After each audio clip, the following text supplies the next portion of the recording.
नारायणपरा वेदाः देवा नारायणाङ्गजाः नारायणपरा लोकाः नारायणपरा मखाः नारायणपरो योगो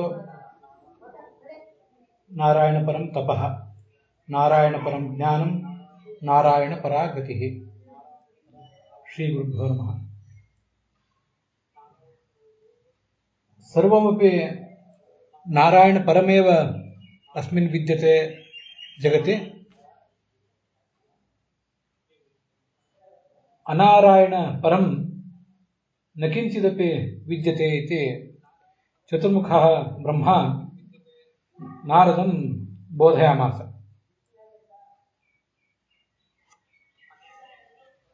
अथात्र भगवतः सृष्टिक्रममेव सः बोधयति। द्वितीये स्कन्धे पंचमे अध्याये अद्य 20 श्लोकः, ಎರಡನೇ ಸ್ಕಂದದ 5ನೇ ಅಧ್ಯಾಯದ 20ನೇ ಶ್ಲೋಕ ಇವತ್ತು ನಾವು ನೋಡಬೇಕಾದದ್ದು. ಸಯೇಷ ಭಗವಾನ್ ಲಿಂಗೈಃ ತ್ರಿಭಿರೈತೈರಧೋಕ್ಷಜಃ ಸ್ವಲಕ್ಷಿತ ಗತಿರ್ಬ್ರಹ್ಮನ್ ಸರ್ವೇಷಾಂ ಮಮ ಗೋಚರ ಮಮಚೇಶ್ವರಃ ಅಂತ.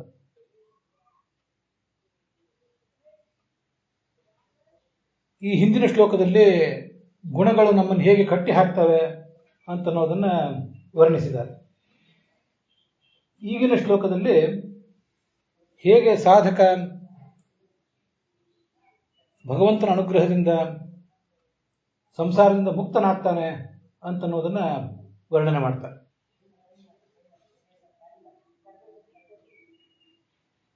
ಸಾಧಕ ಅನೇಕ ಸಾಂಸಾರಿಕ ಕಷ್ಟಕೋಟನೆಗಳನ್ನು ಅನುಭವಿಸಿರ್ತಾನೆ. ಆದರೆ ಅವನು ಯಮ ನಿಯಮ ಆಸನ ಮೊದಲಾದ ಮಾರ್ಗಗಳನ್ನು ಅನುಸರಿಸಿದರೆ, ಸಾಧನೆ ಮಾಡಿದರೆ, ತನ್ನ ದೇಹ ಇಂದ್ರಿಯ ಮನಸ್ಸನ್ನು ಅವನು ವಶದಲ್ಲಿ ಇಟ್ಕೊಂಡ್ರೆ ಅವನಿಗೆ ಈ ಭಗವಂತ ತನ್ನ ದರ್ಶನವನ್ನು ಕೊಡ್ತಾನೆ. ವಸ್ತುತಃ ಭಗವಂತನ ದರ್ಶನವನ್ನು ಪಡೆಯುವುದು ಬಹಳ ಕಷ್ಟ ಆದರೂ ಕೂಡ ಸ್ವಯಂ ಭಗವಂತನೇ ಒಲಿದರೆ ಅವನಿಗೆ ಅದು ಅಸಾಧ್ಯ ಏನಲ್ಲ.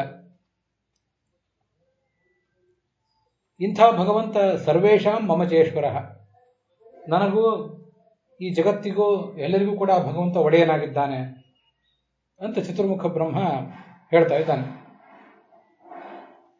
ಈ ಶ್ಲೋಕದಲ್ಲಿ ಸಾಧಕನನ್ನ ಉದ್ಧರಿಸುವಂತಹ ಸಂಗತಿಗಳು ಯಾವುವು? ಈ ಹಿಂದಿನ ಶ್ಲೋಕದಲ್ಲಿ ಗುಣಗಳನ್ನು ಬಂಧಕ ಅಂತ ಹೇಳಿದ್ದಾರೆ. ಆ ಗುಣಗಳೇ ಸಾಧಕನಿಗೆ ತಾರಕ ಕೂಡ ಆಗ್ತವೆ ಅಂತ ಅಭಿಪ್ರಾಯ ಪಡ್ತಾರೆ. ಮೂಲ ಭಾಗವತ ಶ್ಲೋಕ ತುಂಬಾ ಸಂಕೀರ್ಣವಾಗಿದೆ. ಆದ್ದರಿಂದ ಅದಕ್ಕೆ ಭಾಗವತ ತಾತ್ಪರ್ಯದಂತಹ ವ್ಯಾಖ್ಯಾನದ ನೆರವಿಲ್ಲದೆ ಹೋದ್ರೆ ಅರ್ಥ ಆಗೋದೇ ಇಲ್ಲ. ಆದರೆ ಭಾಗವತ ತಾತ್ಪರ್ಯವನ್ನ ಆಚಾರ್ಯರು ರಚನೆ ಮಾಡಿದರೂ ಕೂಡ ನಮ್ಮ ದುರ್ದೈವದಿಂದ ಆ ಭಾಗವತ ತಾತ್ಪರ್ಯದಲ್ಲೇ ಒಂದು ಬಹಳ ಮಹತ್ವದ ಪಾಠದ ಬಗ್ಗೆ ವಿವಾದ ಇರೋದ್ರಿಂದ ನಾವು ಯಾವುದನ್ನು ಇಲ್ಲಿ ಸ್ವೀಕಾರ ಮಾಡಬೇಕು ಅಂತ ಬಹಳ ಗೊಂದಲ ಆಗ್ತದೆ. ಅಂತೂ ಎರಡು ಎಲ್ಲ ವ್ಯಾಖ್ಯಾನಗಳನ್ನ ನಾವು ಆಲೋಡನ ಮಾಡೋಣ. ಇಷ್ಟಂತೂ ಹೌದು, ಸಂಸಾರದಲ್ಲಿ ನಮ್ಮನ್ನು ತಂದು ಹಾಕಿದವನು ಭಗವಂತನೇ. ಉತ್ಪತ್ತಿ ಸ್ಥಿತಿ ಸಂಹಾರಾಹ ನಿಯತ ಜ್ಞಾನಮಾವೃತಿ ಬಂಧ ಮೋಕ್ಷೌಚ ಪುರುಷ ಜಸ್ಮಾತ್ ಸ ಹರಿದೇಕರಾಟ್. ನಮಗೆ ಬಂಧ ಬಂದದ್ದು ಭಗವಂತನಿಂದ, ಬಂಧ ಹೋಗುವುದು ಕೂಡ ಭಗವಂತನಿಂದಲೇ. ಆ ಭಗವಂತ ನಮ್ಮನ್ನು ಬಂಧಿಸುವಾಗ ಗುಣಗಳ ಮೂಲಕ ಬಂಧಿಸಿದ್ದಾನೆ ಅಂತ ಅನ್ನೋದು ಹಿಂದಿನ ಶ್ಲೋಕದಲ್ಲಿ ಸ್ಪಷ್ಟ ಆಗಿದೆ. ಅದರಲ್ಲೇನು ವಿವಾದ ಇಲ್ಲ. ಆದರೆ ಬಿಡುಗಡೆಗೂ ಕೂಡ ಅವೇ ಗುಣಗಳು ಕಾರಣ ಅಂತ ಒಂದು ಅಭಿಪ್ರಾಯ ಏನು ಕೇಳಿ ಬರ್ತದೆ. ಅದೇ ಈ ಪಾಠಾಂತರದ ಹಾವಳಿಯಿಂದಾಗಿ ವಿವಾದಗ್ರಸ್ತ ಆಗಿದೆ. ಅಂತೂ ಭಗವಂತ ಬಿಡಿಸ್ತಾನೆ ಅಂತನ್ನೋದು ಗೊತ್ತಾಗ್ತದೆ. ಅದನ್ನು ನಾವು ಈಗ ಮುಂದುವರೆಸೋಣ. ವಿಜಯಧ್ವಜರು ಏನು ಅರ್ಥ ಹೇಳ್ತಾರೆ ಅನ್ನೋದನ್ನ ನೋಡೋಣ. ಯಾದವಾರ್ಯರು ಏನು ಅರ್ಥ ಹೇಳ್ತಾರೆ ಅಂತ ಅನ್ನೋದನ್ನ ನಾವೀಗ ಒಂದು ಬಾರಿ ನೋಡೋಣ. ಈ ಮೂರು ಅಂದ್ರೆ ಯಾವುವು? ವಿಜಯಧ್ವಜರು ಹೇಳುವಂತೆ ದೇಹ, ಇಂದ್ರಿಯ, ಮನಸ್ಸು. ಈ ಸಾಧಕನ ವ್ಯಕ್ತಿತ್ವ, ನಮ್ಮ ಪರ್ಸನಾಲಿಟಿ ಅಂದರೆ ನಮ್ಮ ದೇಹ, ನಮ್ಮ ಇಂದ್ರಿಯಗಳು, ನಮ್ಮ ಮನಸ್ಸು, ಮತ್ತು ಜೀವ ಅಂತೂ ಇದ್ದೇ ಇದ್ದಾನೆ. ಸಂಸಾರದ ಅವಸ್ಥೆಯಲ್ಲಿ ನಮ್ಮ ಜೊತೆಗಿರುವಂಥವು ಈ ದೇಹ, ಇಂದ್ರಿಯ, ಮನಸ್ಸು. ಅಲ್ಲಿ ದೇಹೇಂದ್ರಿಯ ಮನಸ್ಸು ಅಂತ ಏನು ಬಂತಲ್ಲ, ಆದ್ರಿಂದ ದೇಹವನ್ನು ಕಟ್ಟಿ ಹಾಕಿದ್ದು ಮನಸ್ಸು, ದೇಹದ ಮೂಲಕ ನಮ್ಮನ್ನು ಕಟ್ಟಿ ಹಾಕಿದ್ದು ಮನಸ್ಸು, ಇಂದ್ರಿಯಗಳ ಮೂಲಕ ನಮ್ಮನ್ನು ಕಟ್ಟಿ ಹಾಕಿದ್ದು ರಜೋಗುಣ, ಮತ್ತೆ ಮನಸ್ಸಿನ ಮೂಲಕ ನಮ್ಮನ್ನು ಕಟ್ಟಿ ಹಾಕಿದ್ದು ಸತ್ವಗುಣ. ಹೀಗೆ ಸತ್ವ, ರಜಸ್ಸು, ತಮಸ್ಸುಗಳು ನಮ್ಮನ್ನ ಮನಸ್ಸು, ಇಂದ್ರಿಯ ಮತ್ತು ದೇಹದ ಮೂಲಕ ಕಟ್ಟಿ ಹಾಕಿವೆ ಅನ್ನೋದನ್ನು ಈ ಹಿಂದೆ ನೋಡಿದ್ದೇವೆ. ಈ ದೇಹೇಂದ್ರಿಯ ಮನಸ್ಸುಗಳು ನಮಗೆ ಬಂಧಕ ಮಾತ್ರ ಅಲ್ಲ, ಭಗವಂತನ ಪ್ರಸಾದವೆಂಬ ಒಂದೇ ಒಂದು ಸಾಮಗ್ರಿ, ಒಂದು ಸಾಧನ ಅಲ್ಲಿ ಹೆಚ್ಚಾಗಿ ದೊರೆತರೆ ಸಾಕು, ಅವು ನಮ್ಮನ್ನು ಮುಕ್ತರನ್ನಾಗಿ ಮಾಡಿಬಿಡ್ತವೆ.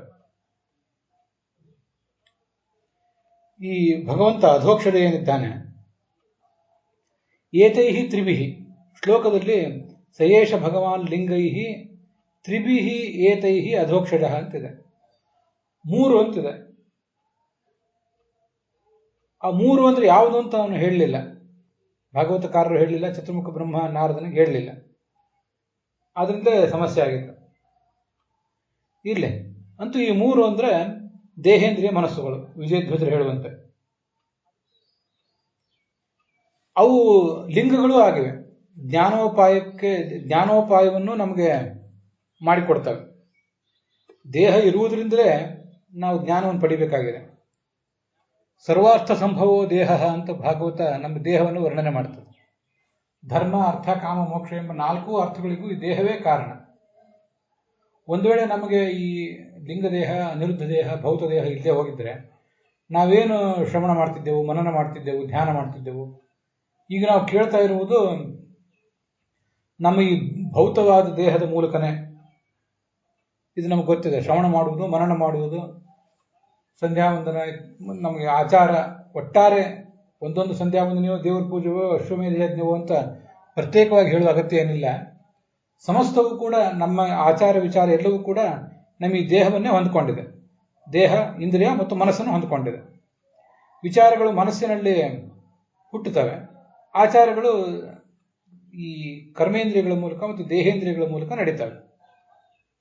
ಜ್ಞಾನಗಳು ಜ್ಞಾನೇಂದ್ರಿಯದಿಂದ ಬರ್ತವೆ, ನಮಗಿದು ಗೊತ್ತಿದೆ. ಆದ್ರಿಂದ ಈ ದೇಹೇಂದ್ರಿಯ ಮನಸ್ಸುಗಳೇ ನಮಗೆ ಸಹಾಯಕ ಆಗ್ತವೆ. ಅವು ನಮ್ಮನ್ನು ಕಟ್ಟಿ ಹಾಕಿರುವುದು ಮಾತ್ರ ಅಲ್ಲ, ಈಗ ಸಹಾಯಕವೂ ಆಗ್ತವೆ. ಅದ್ರ ಜೊತೆಗೆ ಯಮ ನಿಯಮಾದಿ ಸಾಧನಗಳು ಸೇರಿಕೊಂಡ್ರೆ ಆವಾಗ ಈ ಜೀವ ಭಗವಂತನ ಗತಿಯನ್ನು ತಲುಪ್ತಾನೆ. ಸ್ವ ಅಂದ್ರೆ ಭಗವಂತ, ಭಗವಂತನ ಗತಿ, ಅವನ ಮಾರ್ಗ, ಅವನ ಸ್ವರೂಪವನ್ನು ಅವನು ತಿಳ್ಕೋತಾನೆ. ಅಂತೂ ದೇಹ ಇಂದ್ರಿಯ ಮನಸ್ಸುಗಳನ್ನು ಗೆದ್ದವರು ಮುಕ್ತಿಯನ್ನು ಪಡಿತಾರೆ ಅಂತ ಅದರ ತಾತ್ಪರ್ಯ ಆಗ್ತದೆ. ಇಲ್ಲಿ ವಿಜಯಧ್ವಜರು ಆ 3 ಗುಣಗಳೇ ನಮಗೆ ತಾರಕ ಆಗ್ತವೆ ಅಂತ ಅನ್ನೋದನ್ನ ಹೇಳಿಲ್ಲ ಅನ್ನೋದನ್ನ ಗಮನಿಸಬೇಕು. ಈಗ ಯಾದವಾರ್ಯರು ಏನು ಅಭಿಪ್ರಾಯ ಹೇಳ್ತಾರೆ ಅಂತ ಅನ್ನೋದನ್ನು ನೋಡೋಣ.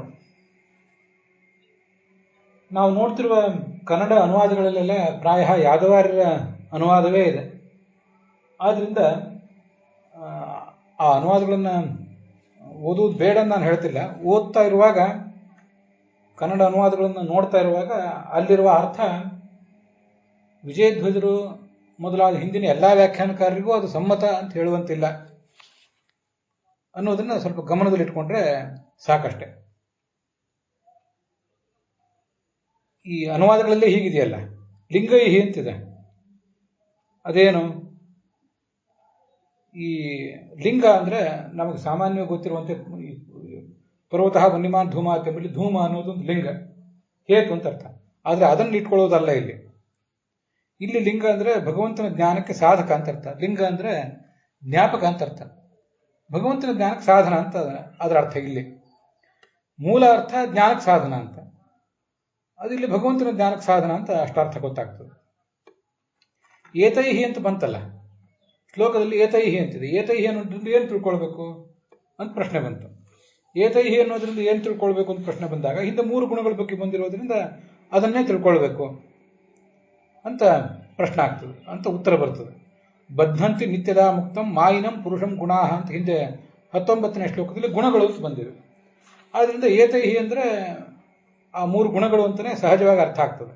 ಹಾಗೆ ಯಾದವಾರರು ಅರ್ಥ ಮಾಡ್ಕೊಂಡಿದ್ದಾರೆ. ಆದ್ದರಿಂದ ಏತೈಹಿ ಎಂಬ ಶಬ್ದದಿಂದ ಆ 3 ಗುಣಗಳನ್ನೇ ಇಟ್ಕೊಳ್ಬೇಕಾಗ್ತದೆ. ಪರಮಾತ್ಮ ಜ್ಞಾನವನ್ನು ಹುಟ್ಟಿಸುವಂತಹ ಆ ಗುಣತ್ರಯಗಳಿಂದ ಅಥವಾ ಆ ಗುಣತ್ರಯಾತ್ಮಕವಾದ ಶರೀರೇಂದ್ರಿಯ ಮನಸ್ಸುಗಳಿಂದ ಅಂತ 2 ಅರ್ಥಗಳನ್ನು ಪುರಾಣಿಕಾಚಾರ್ಯರು ಬರೆದದ್ದು. ಯಾದವಾರ್ಯರು ಮತ್ತು ವಿಜಯಧ್ವಜರು ಇವರಿಬ್ಬರ ವ್ಯಾಖ್ಯಾನಗಳನ್ನು ಕೂಡ ಸೇರಿಸಿ ಒಂದು ಅರ್ಥವನ್ನು ಕೊಡುವುದಕ್ಕಾಗಿಯೇ 3 ಗುಣಗಳಿಂದ ಅಂತನ್ನುವುದು ಯಾದವಾರ್ಯರ ಅಭಿಪ್ರಾಯ, ಆ ಗುಣತ್ರಯಾತ್ಮಕವಾದ ಶರೀರೇಂದ್ರಿಯ ಮನಸ್ಸುಗಳಿಂದ ಅಂತ ವಿಜಯಧ್ವಜರ ಅಭಿಪ್ರಾಯ. ಸ್ವಲಕ್ಷಿತ ಗತಿ ಅಂದ್ರೆ ಪರಮಾತ್ಮ ತಾನು ತನ್ನ ಸ್ವರೂಪವನ್ನು ಕಾಣ್ತಾನೆ ಅಂತ ಅರ್ಥ ಅಲ್ಲ, ಜೀವ ಪರಮಾತ್ಮನ ಸ್ವರೂಪವನ್ನು ಕಾಣ್ತಾನೆ ಅಂತ ಹೀಗಾದ್ರೆ ತಾತ್ಪರ್ಯ. ಅಲ್ಲಿ ಸ್ವಪ್ರಸಾದ ನಿಮಂ ಜೀವಂ ಪಶ್ಯೇತ್ತೇನ ಸ್ವಲಕ್ಷಿತ ಅಂತ ಆಚಾರ್ಯರು ಭಾಗವತ ತಾತ್ಪರ್ಯ ಕೊಟ್ಟೇ ಇದ್ದಾರೆ. ಆದ್ರಿಂದ ಸ್ವಲಕ್ಷಿತ ಗತಿ ಅಂದ್ರೆ ಸ್ವ ಅಂದ್ರೆ ತಾನು ಭಗವಂತ, ಅವನ ಪ್ರಸಾದದಿಂದ ಅನುಗ್ರಹದಿಂದ ಲಕ್ಷಿತ ಗತಿ ಅನ್ನುವುದು ಲಕ್ಷಿತ ಕಾಣಲ್ಪಡ್ತದೆ. ಯಾರಿಗೆ ಅಂದ್ರೆ ಜೀವನಿಗೆ ಕಾಣ್ತದೆ, ಭಗವಂತನಿಗೆ ಕಾಣ್ತದೆ ಅಂತ ಅರ್ಥ ಅಲ್ಲ. ಭಗವಂತ ಹೇಗೆ ಜ್ಞಾನ ಪಡ್ಕೋತಾನೆ ಅಂತನ್ನುವುದನ್ನ ಹೇಳಿ ಹೊರಟ ಪ್ರಸಂಗ ಅಲ್ಲ ಇದು. ಜೀವ ಹೇಗೆ ಜ್ಞಾನ ಪಡ್ಕೋತಾನೆ, ಅವನು ಹೇಗೆ ಉದ್ಧಾರ ಹೊಂದ್ತಾನೆ ಅಂತ ಹೇಳಿ ಹೊರಟಂತ ಪ್ರಸಂಗ ಇದು. ನಾವು ಈ ಹಿಂದೆ ಹೇಳಿದಂತೆ ಅವು ನಮಗೆ ಬಂಧಕ ಆಗಿವೆ ಯಾದವಾರ್ಯ ವ್ಯಾಖ್ಯಾನಗಳಿಂದ, ನಾವು ಅದನ್ನೆಲ್ಲ ಗಮನಿಸಬೇಕು. ಈಗ ಯಾದವಾರ್ಯ ವ್ಯಾಖ್ಯಾನಗಳನ್ನ ನೋಡೋಣ. ಜ್ಞಾಪಕತ್ವ ಉಪಪಾದಯನ್ ಸ್ವಲಕ್ಷಿತ ಗತಿರಿತ್ಯೇತತ್ ಸುಷ್ಠು ಅಲಕ್ಷಿತ ಗತಿರೂಪ. ಇಲ್ಲಿ ಏತೆ ಸತ್ವಾದಯ ಸೂಕ್ಷ್ಮ ಏವ ವಿಚಾರಿತಾ. ಇಲ್ಲಿ ಆಚಾರ್ಯರ ಭಾಗವತ ತಾತ್ಪರ್ಯ ಇದೆಯಲ್ಲ, ಲಿಂಗೈ ಜ್ಞಾಪಕೈ ತ್ರಿಗುಣೈ ಅಂತ, ಅದಾದ್ಮೇಲೆ ಏತೈಹಿ ಲಿಂಗೈ ಅಂತಿದೆ. ಇಷ್ಟೊಂದು ಗಮನಿಸಿದ್ರೆ ಆ ಲಿಂಗ ಅಂತಂದ್ರೆ ಜ್ಞಾಪಕ ಅಂತ ಅರ್ಥ. ಆ ವ್ಯಾಖ್ಯಾನದಲ್ಲಿ ಅನೇಕ ಕಡೆ ಸಮಸ್ಯೆ ಆಗೋದು ಹೀಗೆ, ಲಿಂಗ ಅನ್ನೋದಕ್ಕೆ ಈಸ್ ಈಕ್ವಲ್ ಟು ಅಂತ ಮಾರ್ಕ್ ಇರೋದಿಲ್ಲ ಅಲ್ಲಿ. ಲಿಂಗ ಅಂದ್ರೆ ಜ್ಞಾಪಕ ಅಂತ ಅರ್ಥ, ಜ್ಞಾಪಕವಾದ ಯಾವುದು ಅಂದ್ರೆ ತ್ರಿಗುಣಗಳು ಅಂತ ಅರ್ಥ. ಅದಾದ್ಮೇಲೆ ಏತೈಹಿ ಲಿಂಗೈಹಿ ಅಂತ ಮತ್ತೆ ಇದೆ. ಸ್ವಪ್ರಸಾದ ಜೀವೇನ ಲಕ್ಷಿತ ಗತಿ, ತನ್ನ ಭಗವಂತನ ಅನುಗ್ರಹದಿಂದಲೇ ಜೀವನಿಗೆ ತನ್ನ ಗತಿಯನ್ನು ತೋರಿಸ್ತಾನೆ. ಹಾಗೆ ಜೀವನಿಂದ ನೋಡಲ್ಪಟ್ಟ ಗತಿ ಉಳ್ಳವನು ಈ ಭಗವಂತ ಅಂತ ಅದರ ಒಟ್ಟು ತಾತ್ಪರ್ಯ ಆಗ್ತದೆ. ಇಲ್ಲಿ ಗುಣಗಳು ಸತ್ವ ರಜಸ್ಸು ತಮಸ್ಸು ಅನ್ನೋ ಗುಣಗಳು ನಮ್ಗೆ ಉದ್ಧಾರಕ್ಕೆ ಕಾರಣ ಆಗ್ತವೆ ಅಂತ ಯಾವ್ದಾರು ಅಭಿಪ್ರಾಯ ಪಟ್ಟರಲ್ಲ, ಅವು ಸೂಕ್ಷ್ಮ ಗುಣಗಳು. ಆ ಸೂಕ್ಷ್ಮ ಗುಣಗಳು ನಮಗೆ ತಾರಕ ಆಗ್ತವೆ. ಹಾಗೆ ಶಾಸ್ತ್ರದಲ್ಲಿ ಬಂದಿದೆ ಅಂತಾರೆ ಯಾದವಾರ್ಯರು. ಹಿಂದೆ ಅದೇ ಯಾದವಾರ್ಯರು ಹಿಂದಿನ ಶ್ಲೋಕದಲ್ಲಿ ಅದನ್ನು ಹೇಳಿದ್ರು. ಏತೇ ಸತ್ವಾದಯ ಸ್ಥೂಲಾಯೇವ ವಿವಕ್ಷಿತಾ ಸೂಕ್ಷ್ಮಾಣ ಮೋಚಕತ್ವೇನ ಬಂಧಕತ್ವ ಅಭಾವಾತ್. ಹಿಂದಿನ 19ನೇ ಶ್ಲೋಕದಲ್ಲಿ ನಮ್ಮನ್ನ 3 ಗುಣಗಳು ಕಟ್ಟಿ ಹಾಕ್ತವೆ ಅಂತ ಹೇಳಿದ್ದೇನಿದೆ ಅದು ಸ್ಥೂಲ ಗುಣಗಳ ಬಗ್ಗೆ. ಈಗ ನಮ್ಮನ್ನು ಉದ್ಧರಿಸ್ತವೆ ಅಂತ ಹೇಳ್ತಿರೋದು ಸೂಕ್ಷ್ಮ ಗುಣಗಳ ಬಗ್ಗೆ ಅಂತ. ಅದು ಶ್ರುತಿ ಇತ್ಯಾದಿಗಳಲ್ಲಿ ಸಿದ್ಧವಾಗಿದೆ ಅಂತಿದೆ. ಯಾವ ಶ್ರುತಿ ಅಂತನ್ನೋದು ಅಷ್ಟು ಸ್ಪಷ್ಟ ಆಗೋದಿಲ್ಲ. ಇಲ್ಲಿ ಗುಣಾ ಸತ್ವಾದ್ಯಾ ಹರಿಪ್ರಿಯತಾ ಇತಿ ಶೇಷ. ಅಲ್ಲಿ ಶ್ಲೋಕದಲ್ಲಿ ಅಂತೂ ಗುಣ ಶಬ್ದ ಇಲ್ಲ. ಲಿಂಗೈ ಜ್ಞಾಪಕೈ ತ್ರಿಗುಣೈ ಅಂತಿದೆ. ಈ ತ್ರಿಗುಣೈ ಅಂತ ಏನಿದೆ ಅದು ತೃತೀಯ ವಿಭಕ್ತಿ ಏಕವಚನದಲ್ಲಿದೆ. ನಾವೀಗ ನೋಡ್ತಿರುವ ಪಾಠದಲ್ಲಿ ಪುರಾಣಿಕಾಚಾರ್ಯರು ಕೂಡ ಹಾಗೆ ಅದನ್ನು ತ್ರಿಗುಣೈ ಲಿಂಗೈ ಜ್ಞಾಪಕೈ ತ್ರಿಗುಣೈ. ಶ್ಲೋಕದಲ್ಲಿ ಲಿಂಗೈ ತ್ರಿಭಿ ಏತೈ ಅಂತ ತೃತೀಯ ವಿಭಕ್ತಿಯಲ್ಲಿದೆ, ತೃತೀಯ ವಿಭಕ್ತಿ ಬಹುವಚನದಲ್ಲಿ. ಅದನ್ನ ಯಾದವಾರರು ಗುಣಾ ಸತ್ವಾದ್ಯಾ ಹರಿಪ್ರೇರಿತಾ ಇತಿ ಶೇಷ. ಗುಣಾ ಅಂತ ಬಹುವಚನ ಇಟ್ಕೊಂಡಿದ್ದಾರೆ, ಪ್ರಥಮ ವಿಭಕ್ತಿ ಬಹುವಚನ ಇಟ್ಕೊಂಡಿದ್ದಾರೆ. ಭಗವಂತನಿಂದ ಪ್ರೇರಿತವಾದ ಗುಣಗಳು ಈ ಸಾಧಕನನ್ನ ಉದ್ಧರಿಸ್ತವೆ ಅಂತ ಅವ್ರು ಹೇಳಿದಂತೆ ಕಾಣಿಸ್ತದೆ. ಹರಿಪ್ರೇರಿತಾ ಗುಣಾ, ಹರಿಪ್ರೇರಿತಾ ಅಂತಲ್ಲಿ ಅಧ್ಯಾಹಾರ ಮಾಡ್ಕೋಬೇಕು. ಹರಿಪ್ರೇರಿತವಾದ ಗುಣಗಳು ಅಂತ ಅಧ್ಯಾಹಾರ ಮಾಡಬೇಕಾದ್ರೆ ಭಾಗವತ ತಾತ್ಪರ್ಯದಲ್ಲಿ ಗುಣಾ ಅಂತ ಇರಬೇಕು ಯಾದವಾರ್ಯ ದೃಷ್ಟಿಯಿಂದ. ಆದರೆ ಇವತ್ತು ನೋಡ್ತಿರುವ ಆ ಭಾಗವತ ತಾತ್ಪರ್ಯದಲ್ಲಿ ಗುಣಾ ಅಂತ ಇಲ್ಲ. ಇದು ದೊಡ್ಡ ಸಮಸ್ಯೆ. ಗುಣೈಹಿ ಅಂತಿದೆ. ಗುಣೈಹಿ ಅಂತಿದ ಮೇಲೆ ಅದಕ್ಕೆ ಹರಿಪ್ರೇರಿತಾಹ ಅಂತ ಅಧ್ಯಯನ ಮಾಡೋದು ಹೇಗೆ? ಅದೇನೋ ಸ್ವಲ್ಪ ಅಲ್ಲಿರೋ ಸಮಸ್ಯೆಯನ್ನೇ ತೋರಿಸ್ತದೆ, ಪಾಠದಲ್ಲಿ ಅಸ್ತವ್ಯಸ್ತತೆ ಇರುವುದನ್ನೇ ತೋರಿಸ್ತದೆ.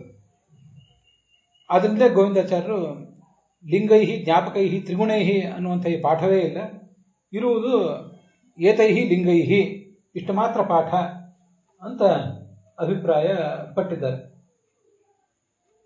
ಗೋವಿಂದಾಚಾರ್ಯ ಹೇಳಿದ ಪಾಠ ಎಲ್ಲ ಸರಿ ಅಂತ ನಾನು ಹೇಳ್ತಿಲ್ಲ, ಆದರೆ ಕೆಲವೊಂದು ಬಾರಿ ಆ ಪಾಠ ಸರಿ ಅಂತ ಕಂಡಾಗ ಗೋವಿಂದಾಚಾರ್ಯ ಹೇಳಿದ ಪಾಠ ಇಟ್ಕೊಂಡಿರ್ತಾನೆ, ಕೆಲವು ಬಾರಿ ಯಾದವಾರ್ಯರು ಮೊದಲಾದವರು ಹೇಳಿದ ಪಾಠ ಸರಿ ಅಂತ ಕಂಡಿದ್ರೆ ಅದನ್ನು ಇಟ್ಕೊಂಡಿರ್ತಾನೆ ಅಷ್ಟೆ.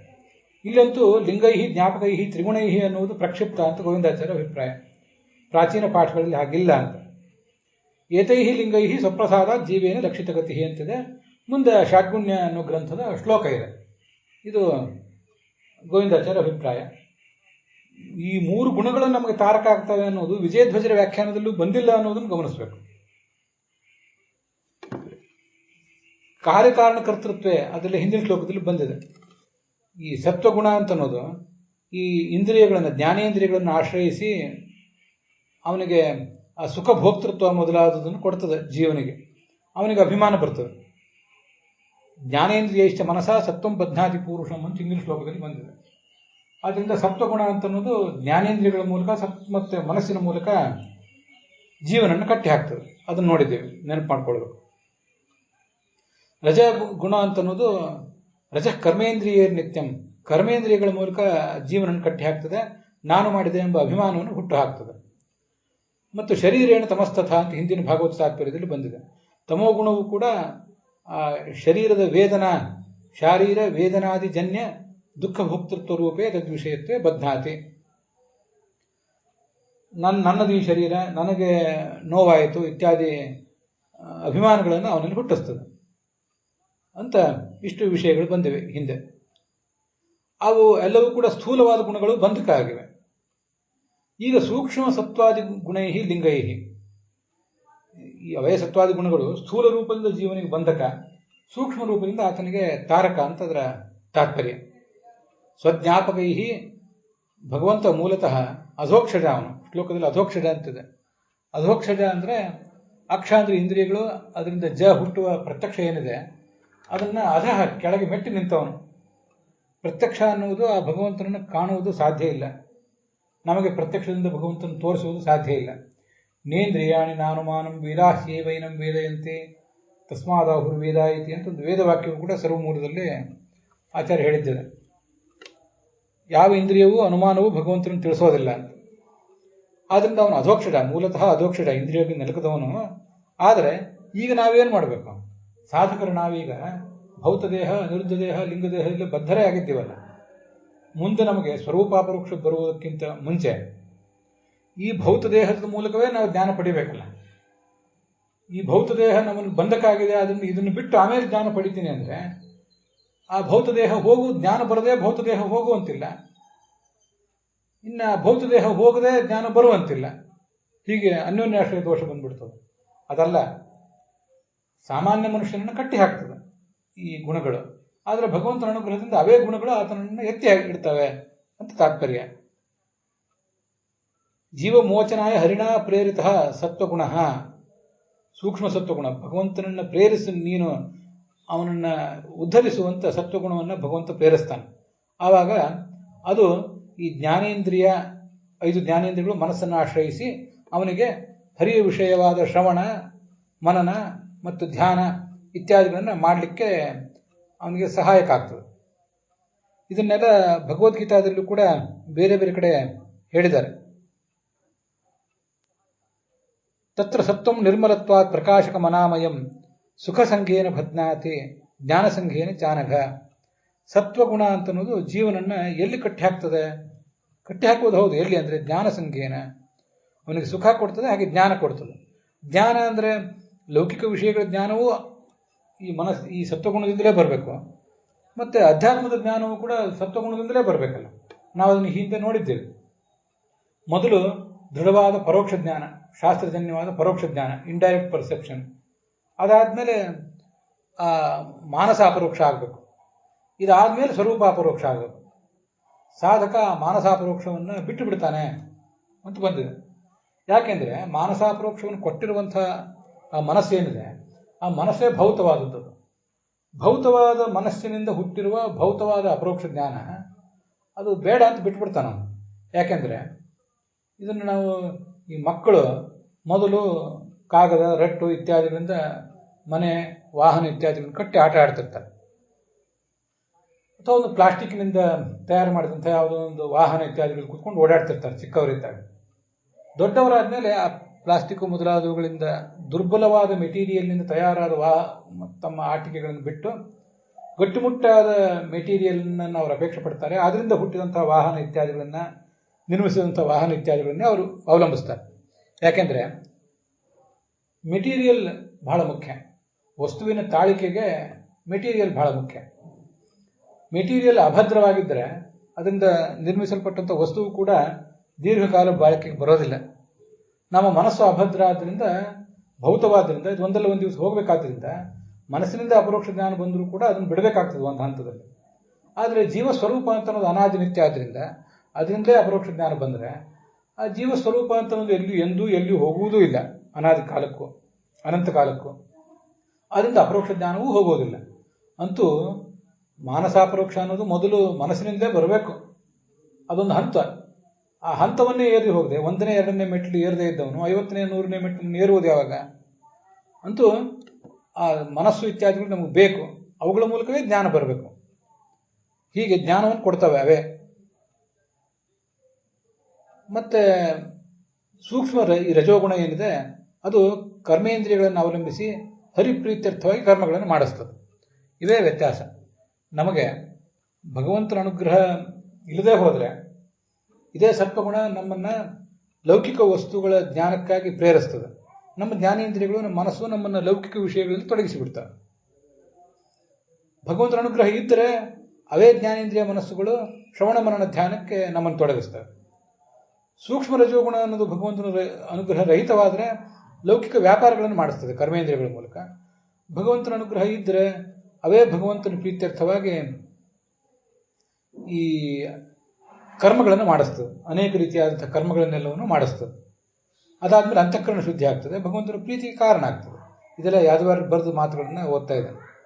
ಸೂಕ್ಷ್ಮ ತಮೋಗುಣ ಇದೆಯಲ್ಲ, ಅದು ಭಗವಂತನ ಅನುಗ್ರಹ ಇಲ್ಲದೆ ಹೋದರೆ ಈ ಶರೀರದಿಂದ ನಮ್ಮನ್ನು ಕಟ್ಟಿ ಹಾಕ್ತದೆ. ಶರೀರದ ಬಂಧನದಿಂದಲೇ ಬಿಡಿಸಿಕೊಳ್ಳಲಿಕ್ಕಾಗದೆ ಪಂಜರದಲ್ಲಿ ಸಿಕ್ಕ ಹಕ್ಕಿಯಂತೆ ಜೀವ ತತ್ತರಿಸಿ ಹೋಗ್ತಾನೆ. ಆದರೆ ಭಗವಂತನ ಅನುಗ್ರಹ ಇದ್ದರೆ ಅದೇ ತಮೋಗುಣವೇ ನಮ್ಮ ಶರೀರದಲ್ಲಿದ್ದು ಉಪವಾಸಾದಿಗಳನ್ನು ನಮ್ಮ ಕೈಯಿಂದ ಮಾಡಿಸ್ತದೆ. ಉಪವಾಸಾದಿ ತಪೋಜನಿತ ವೇದನಾದಿಕಂ ಉತ್ಪಾದಯ. ಹೌದು, ಬೆಳಿಗ್ಗೆ ಏಳುವುದರಿಂದ ಹಿಡಿದು ಭಗವಂತನ ಈಗ ನಾವು ಅಧ್ಯಾತ್ಮದ ಸಾಧನೆಯಲ್ಲಿ ಶ್ರವಣ ಮನನ ಧ್ಯಾನ ಅನ್ನುವಂಥ ಜ್ಞಾನ ಯಜ್ಞ, ಹಾಗೆ ದ್ರವ್ಯ ಯಜ್ಞ.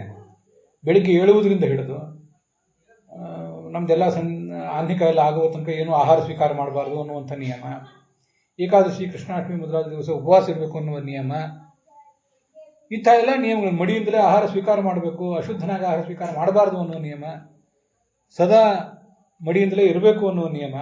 ಇವೆಲ್ಲ ಏನು ಅಷ್ಟು ಸುಲಭದ ಕೆಲಸ ಅಲ್ಲಲ್ಲ. ಶರೀರಕ್ಕೂ ಮನಸ್ಸಿಗೂ ವೇದನೆ ಅಂತೂ ಆಗ್ತಿರ್ತದೆ, ಸ್ವಲ್ಪ ಕಷ್ಟ ಆಗ್ತಿರ್ತದೆ. ಆದರೆ ಭಗವಂತನ ಅನುಗ್ರಹ ಇದ್ದರೆ ಆ ವೇದನಾದಿಗಳನ್ನು ಹುಟ್ಟಿಸಿಯೂ ಕೂಡ ಅದು ಜ್ಞಾನಕ್ಕೆ ಸಾಧನ ಆಗ್ತದೆ. ಇದನ್ನೇ ನಾವು ಗಮನಿಸಬೇಕಾಗ್ತದೆ. ಶರೀರಕ್ಕೆ ಮನಸ್ಸಿಗೆ ಚೆನ್ನಾಗಿ ಪೆಟ್ಟು ಬಿದ್ದರೆ, ಲೋಹಕ್ಕೆ ಬಂಗಾರಕ್ಕೆ ಚೆನ್ನಾಗಿ ಪೆಟ್ಟು ಬಿದ್ದರೆ ಆ ಮುಂದೆ ಆ ಬಂಗಾರ ಶುದ್ಧ ಆಗ್ತದೆ ಅಷ್ಟೇ. ಇಲ್ಲದೆ ಹೋದರೆ, ಪೆಟ್ಟು ಬೀಳದೆ ಹೋದರೆ ಅದು ಶುದ್ಧವೇ ಆಗೋದಿಲ್ಲ. ಬಂಗಾರ ಆಗಲಿ ಮತ್ತು ಯಾವುದೇ ಲೋಹ ಆಗಲಿ ಹೀಗೆ ಅದಕ್ಕೆ ಬೇಕೇ ಬೇಕು. ಆಯುರ್ವೇದದ ಔಷಧಗಳಿಗೂ ಕೂಡ ಶತೋದ್ವರ್ತಿತ ಸಹಸ್ರೋದ್ವರ್ತಿತ 100 ಬಾರಿ ಒಂದು ಮರ್ದನ ಮಾಡಬೇಕು ಅಂತೆಲ್ಲ ಕೇಳಿ ಬರ್ತದೆ. ಮರ್ದನಂ ಗುಣವರ್ಧನಂ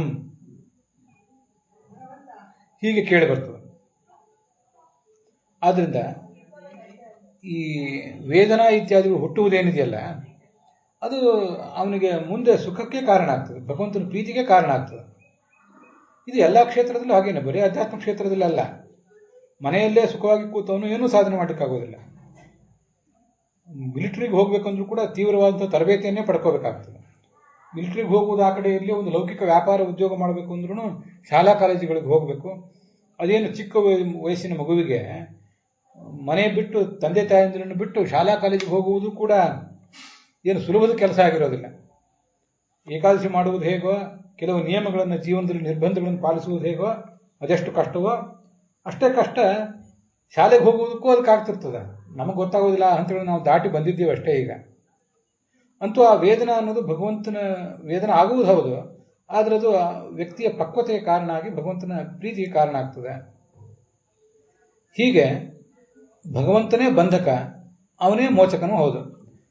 ಜ್ಞಾನದೋ ವಿಷ್ಣು ಜ್ಞಾನಿನ ಮೋಕ್ಷದಶ್ಚ ಸಹ ಆನಂದದಶ್ಚ ಮುಕ್ತಾನಾಂ ಸಯೇ ವೈಕೋ ಜನಾರ್ದನ ಅಂತ ಒಂದು ಶ್ಲೋಕ ಇದೆ. ಅದಕ್ಕಿಂತ ಮುಂಚಿರುವ ಶ್ಲೋಕ ಬಂಧಕೋ ಭವಪಾಶೇನ ಭವಪಾಶಾಚ್ಚ ಮೋಚಕ ಕೈವಲ್ಯದ ಪರಬ್ರಹ್ಮ ವಿಷ್ಣುರೇವನ ಸಂಶಯ ಅಂತ ತತ್ವನಿರ್ಣಯದಲ್ಲಿ ಆಚಾರ್ಯ ಉದ್ಧರಿಸಿರುವ ಪ್ರಾಯ ಸ್ಕಂದ ಪುರಾಣದ ಶ್ಲೋಕಗಳು.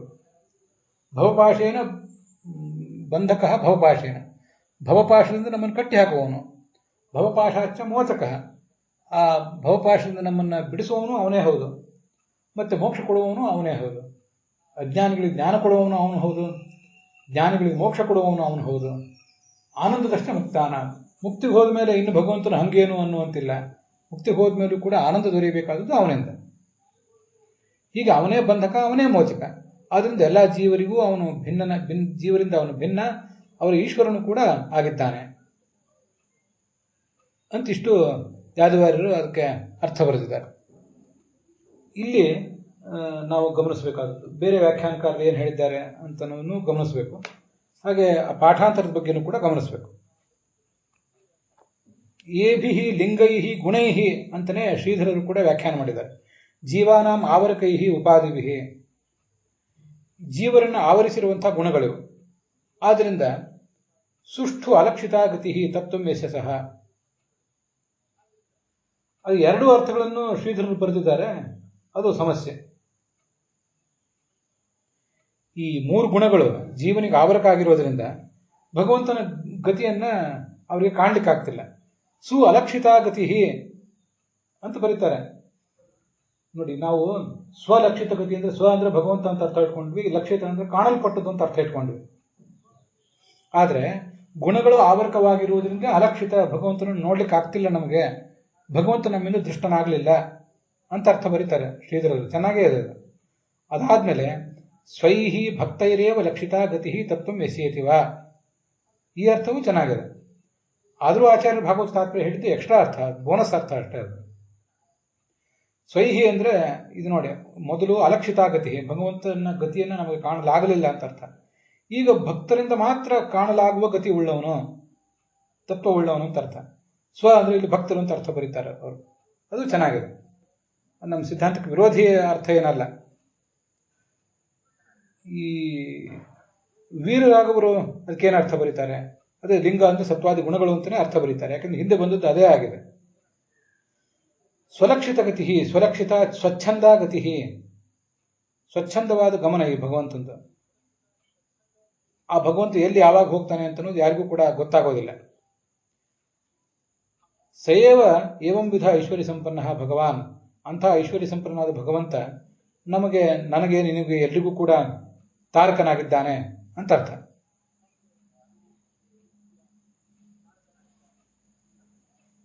ಹೀಗೆ ವಿಜಯಧ್ವಜರ ಈ ವೀರರಾಘವರ ವ್ಯಾಖ್ಯಾನ ಅಷ್ಟು ಸ್ಪಷ್ಟ ಆಗಿಲ್ಲ, ಅಂತೂ ಅಲ್ಲಿ ಶ್ರೀಧರರ ವ್ಯಾಖ್ಯಾನ ಚೆನ್ನಾಗಿದೆ. ಚೆನ್ನಾಗಿರುವುದನ್ನ ಓದಿದ್ದೇನಷ್ಟೆ. ಇಲ್ಲಿ ಲಿಂಗ ಎಂಬ ಶಬ್ದದಿಂದ ರಾಧಾಕೃಷ್ಣರು ಹೇಳುವಂತೆ ತ್ರಿಗುಣಗಳ ಕಾರ್ಯಗಳಾದಂಥ ನಮ್ಮ ಈ ಶರೀರಗಳು ಅಂತ ಅರ್ಥ ಬರೀತಾರೆ. ಈ ಶರೀರಗಳ ಮೂಲಕವೇ ಜೀವ ಇದ್ದಾನೆ ಅಂತ ಅನ್ನೋದು ನಮಗೆ ತಿಳಿಯೋದು.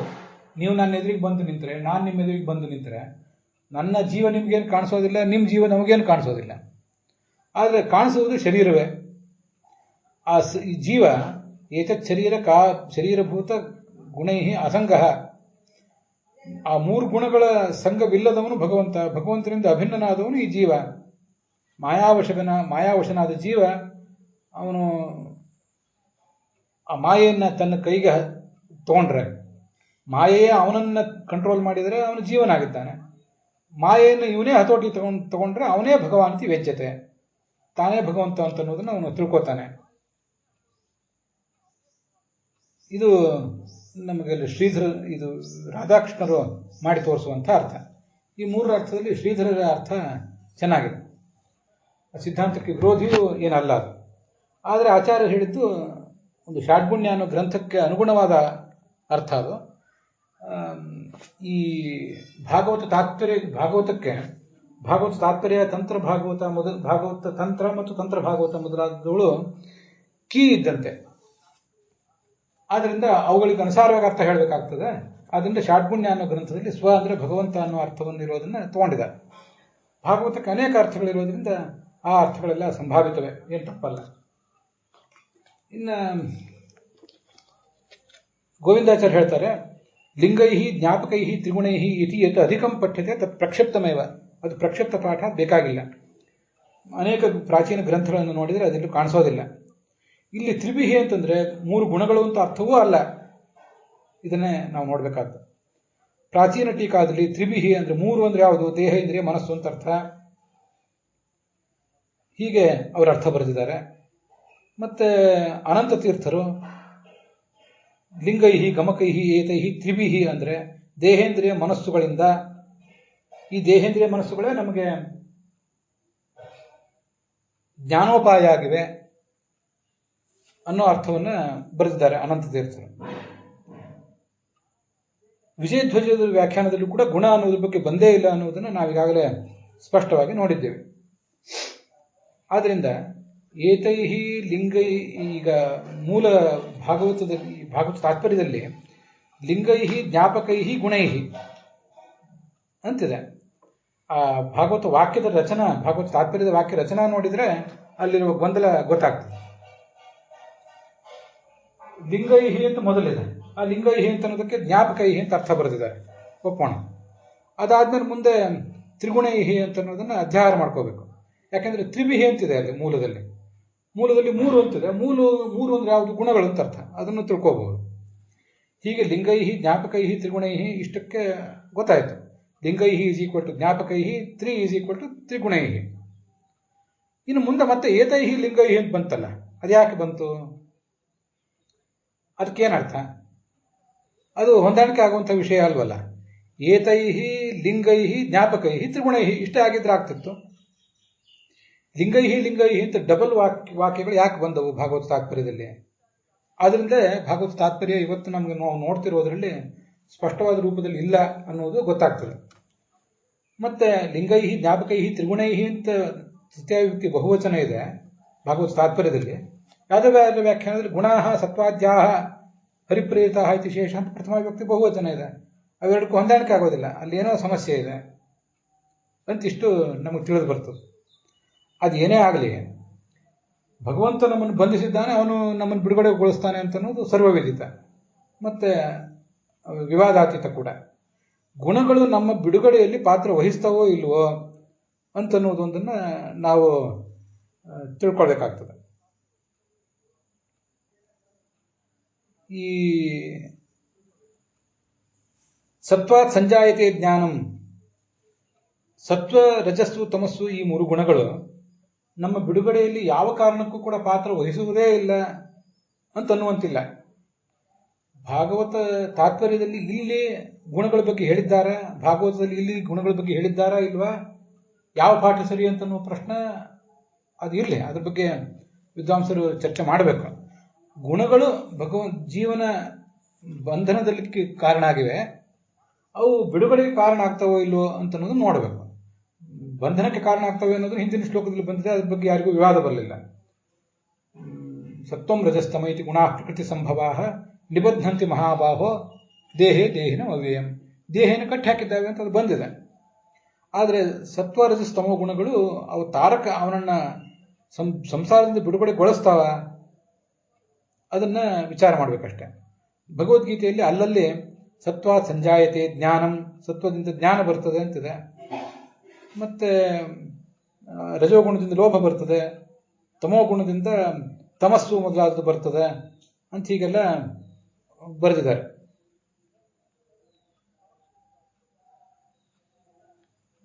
ಸತ್ವಗುಣ ಪ್ರವೃದ್ಧ ಆದಾಗ ಜೀವನದಲ್ಲಿ ಆವಾಗ ಉತ್ತಮ ಲೋಕಗಳಿಗೆ ಹೋಗ್ತಾನೆ ಸಾಧಕ ಅಂತ ಅರ್ಥ ಬರೆದಿದ್ದಾರೆ. ಸುಖ ಸಂಘೇನ ಬಧ್ನಾತಿ ಜ್ಞಾನ ಸಂಘೇನ ಚ ಅನಘ. ಸತ್ವಗುಣ ಅನ್ನೋದು ಜೀವನಿಗೆ ಸುಖದ ಸಂಬಂಧವನ್ನು, ಜ್ಞಾನದ ಸಂಬಂಧವನ್ನು ಕೊಡ್ತದೆ ಅಂತ ಹೀಗೆಲ್ಲ ಅರ್ಥ ಬರ್ತಿದೆ. ಅಂತೂ ಈ ಸತ್ವಂ ರಜಸ್ತಮ ಇದು ಗುಣಾ ಪ್ರಕೃತಿ ಸಂಭವಾ ನಿಬಧ್ನಂತಿ ಮಹಾಬಾಹೋ ಅಂತ ಏನು ಶ್ಲೋಕ ಇದೆ, 5ನೇ ಶ್ಲೋಕ, ಅದು 14ನೇ ಅಧ್ಯಾಯದ್ದು. ಅದಾದ ನಂತರ ಸತ್ವ ಗುಣ ಏನು ಹೇಗೆ ನಮ್ಮನ್ನು ಬಂಧಿಸಿದೆ, ರಜೋಗುಣ ಹೇಗೆ ಬಂಧಿಸಿದೆ, ತಮೋಗುಣ ಏನು ಬಂಧಿಸಿದೆ ಅನ್ನೋದನ್ನೆಲ್ಲ ಅಲ್ಲಿ ವರ್ಣನೆ ಮಾಡಿದ್ದಾರೆ. ಗುಣಾನೇತಾನ್ ಅತೀತ್ಯ ತ್ರೀನ್, 3 ಗುಣಗಳನ್ನು ದಾಟಿ ಆ ಸಾಧಕನಾದವನು ಜನ್ಮ ಮೃತ್ಯು ಜರಾ ದುಃಖೈ, ಹುಟ್ಟು ಸಾವು ಇತ್ಯಾದಿ ಬಂಧನಗಳಿಂದ ಬಿಡುಗಡೆ ಹೊಂದುತ್ತಾನೆ ಅಂತ ಭಗವದ್ಗೀತಾ ಹೇಳ್ತದೆ. ಅದರಿಂದ ಬಹಳ ಸ್ಪಷ್ಟವಾಗಿ ಅಲ್ಲದೆ ಹೋದರೂ ಕೂಡ ಸೂಕ್ಷ್ಮವಾಗಿ ಈ 3 ಗುಣಗಳು ಕೂಡ ನಮ್ಮನ್ನ ಸಂಸಾರದಿಂದ ದಾಟಿಸುವಲ್ಲಿ ನೆರವು ಮಾಡ್ತವೆ. ಅದಕ್ಕೆಲ್ಲ ಮೂಲ ಕಾರಣ ಭಗವಂತನ ಅನುಗ್ರಹವೇ ಕಾರಣ. ಆದರೆ ಈ ಕೆಲವು ಕಾರಣಗಳು ಬೇಕಾಗ್ತವೆ. ಬಂಧಕನೂ ಅವನೇ, ಆದರೆ ಸತ್ವ ರಜಸ್ತಮಸ್ಸು 3 ಗುಣಗಳ ಮೂಲಕ ಬಂಧಿಸಿದ್ದಾನೆ. ಅವೇ 3 ಗುಣಗಳ ಮೂಲಕ ನಮ್ಮನ್ನು ಬಿಡಿಸ್ತಾನೆ ಅಂತ ನಾವು ಅದು ತಿಳ್ಕೊಳ್ಬೇಕಾಗ್ತದೆ. ಈ ನಡುವೆ ಸತ್ವ ರಜಸ್ತಮಸ್ಸು 3 ಗುಣಗಳು ಬಂಧಿಸ್ತವೆ ಅಂತ ಹೇಳಿದಾಗ 3 ಗುಣಗಳು, ಜಡವಾದ ಗುಣಗಳು ಬಂಧಿಸ್ತವೆ ಅಂತ ನಾವು ತಿಳ್ಕೊಳ್ಬಾರ್ದು. ಅದಕ್ಕೆ ಆಚಾರ್ಯರು ಗೀತಾ ಪ್ರಸ್ಥಾನದಲ್ಲಿ ವಿವರಣೆ ಕೊಟ್ಟಿದ್ದಾರೆ. ಅದನ್ನು ಇಲ್ಲಿ ನಾವಿಲ್ಲಿ ನೋಡಬೇಕು. ಶ್ರೀರ್ ದೇವ ಬಂಧಿಕಾಂಧ್ರಣಾಂ ಭೂರ್ದೈತ್ಯಾನಾಂ ತಥಾ ಪರ ಅಂತ ಈ ಸತ್ವಗುಣದ ಅಭಿಮಾನಿನಿ ಶ್ರೀ ನಮ್ಮನ್ನ ಸತ್ವ ರಜಸ್ಸು ತಮಸ್ಸು ಅನ್ನೋ 3 ಗುಣಗಳು ಕೂಡ ಮನುಷ್ಯರನ್ನು ಕಟ್ಟಿ ಹಾಕಿವೆ, ದೈತ್ಯರನ್ನು ಕಟ್ಟಿ ಹಾಕಿವೆ ಮತ್ತು ದೇವತೆಗಳನ್ನು ಕಟ್ಟಿ ಹಾಕಿವೆ. ಅರ್ಥಾತ್ ಸಾತ್ವಿಕರನ್ನು, ರಾಜಸರನ್ನು, ತಾಮಸರನ್ನು 3 ಗುಣಗಳು ಕಟ್ಟಿ ಹಾಕಿವೆ. ಅದರಲ್ಲಿಯೂ ವಿಶೇಷತಃ ಸತ್ವಗುಣ ಅನ್ನೋದು ದೇವತೆಗಳನ್ನು ಕಟ್ಟಿ ಹಾಕ್ತದೆ. ಅದರ ಅಭಿಮಾನಿ ಶ್ರೀದೇವಿ ದೇವತೆಗಳನ್ನು ಕಟ್ಟಿ ಹಾಕ್ತಾಳೆ. ಶ್ರೀರ್ ದೇವ ಬಂಧಿಕಾ ನೃಣಾಂ ಭೂಹು. ಇನ್ನು ಭೂಗುಣದ ಅಭಿಮಾನಿನಿ ಭೂದೇವಿ, ರಜೋಗುಣದ ಅಭಿಮಾನಿನಿ ಭೂದೇವಿ, ಅವಳು ಮನುಷ್ಯರನ್ನು ಕಟ್ಟಿ ಹಾಕ್ತಾಳೆ. ನೃಣಾಂ ಭೂಹು ದೈತ್ಯಾನಾಂ ತಥಾಪರ. ತಮೋಗುಣದ ಅಭಿಮಾನಿನಿಯಾದಂತಹ ದುರ್ಗಾದೇವಿ ದೈತ್ಯರನ್ನ ಕಟ್ಟಿ ಹಾಕ್ತಾಳೆ ಅಂತ ಅದೊಂದು ಬಂದಿದೆ. ಹೀಗೆ ಭಗವಂತ ತಾನು ಸ್ವತಂತ್ರ.